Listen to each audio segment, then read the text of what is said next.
In today's video, I'm going to explain to you what a title company is. I'm going to explain what a closing agent is, what an escrow company is. I'm going to explain what they do for you, how you can use them, and then I'll also explain how you can go find one in your local city, state, municipality, or whatever. So first of all, when you're closing a real estate transaction, it's important to make sure that you have free and clear title, right? That means that like when you sell your car or something like that, you have the title of your car. If you have a loan in your car, the lien holder has placed a lien on the car. It's the same thing in real estate. If you have a mortgage on it, that mortgage has got to be paid off when it's transferred generally. But it's basically a title deed is the ownership document of a property.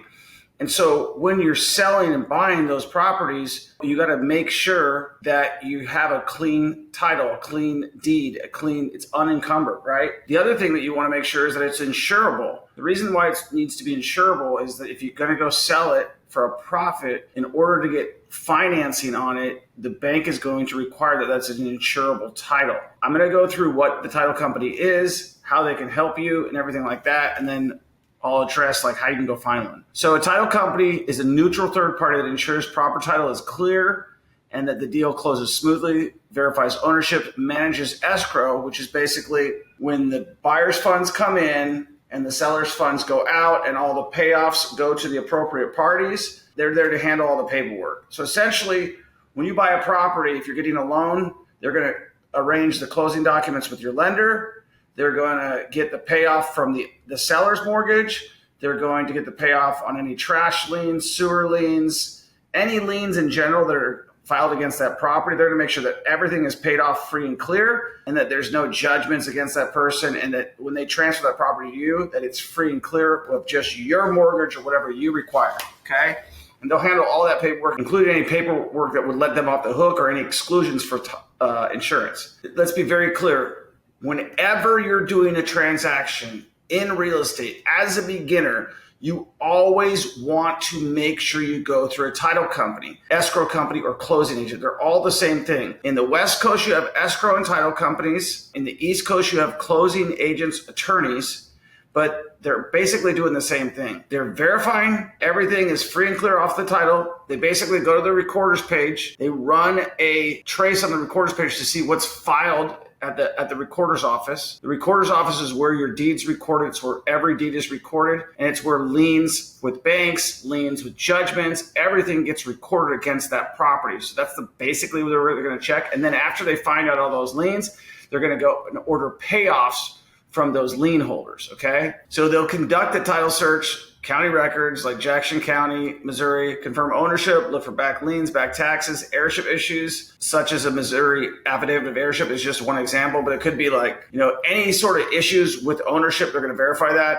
When I bought the property on 3940 North Grand, they check that, make sure everything's good to go, and they're going to clean up any issues, make the seller sign anything that they need to sign, make the buyer sign anything that they need to sign. Then they're going to provide title insurance. And that's important because title insurance makes sure that you are actually able to get funding on the property. And let me be very clear. If you can't get title insurance, it means that you have a defect in title. You can cure that defect. I won't get into like the ways to cure it, but I will just tell you that you can cure that defect, but it's going to take time. It could take you solving things on your own or hiring an attorney or doing a bunch of different things. But you want to make sure that you have title insurance so that the person can get financing to close a property. Otherwise, it's a cash transaction, and not many people will want a defective title, believe it or not. I'll buy one, but not many people will. The other thing is that they're going to make sure that whatever the contract is signed, however the contract is negotiated, so their job is to follow the contract. So if it says this money goes here, or this money gets held back, or this amount of money goes here, title company's reading that purchase and sale agreement, and they're making sure that the seller is getting $1,500 credit. The seller is giving a $5,000 credit. The buyer has a lease or anything like that in general. They are there to make sure that stuff is good. If you do a wholesaling, they're going to make sure that gets done. Here's another important thing is not all title companies or closing agents or escrow companies will even do wholesaling, will do double closes. So it's important that whoever you work with, that you verify that they were able to do that first before you open up title with them. They'll handle all the closing, all the paperwork, make sure that all the funds go where they need to go, and to make sure that everything's paid off and gets paid off and provide you insurance and a clear title so that if you needed to file a claim down the road, that you have that ability to do that. Now that we've told you what a title company is, and now that you understand what a title company is, if you don't understand, it's just a third party. So like basically they're there to make sure that everything goes where it needs to go, every payoff is done, and there's no funky business. That's what they're there to do. They're supposed to be acting as a neutral third party. When you're using a closing agent in like Florida or the East Coast or other places like that, a lot of times they will actually represent the seller or represent the buyer. So it's important that you know who you're working with. Now, just to be clear, depending on where you're at, it's just going to verify. I would say if you're on the West Coast, it's going to be escrow companies. There's no attorneys in Las Vegas, in Washington that handle these types of things. Pretty much all of the like First American, Chicago Title, the major players, Fidelity, they all control the market. They're the major insurance providers, and they also control all of the closing agents and stuff like that. So in most cases, you're going to be stuck with those types of companies on the West Coast or smaller title and escrow companies that are like white label brands of those bigger box stores. If you're trying to find one and you don't know what to do, let's just go through how you can do that. All right, so I just did a Google search, find a title company. I got Stewart Title Company right here, Accurate Title Company, First American Title Company,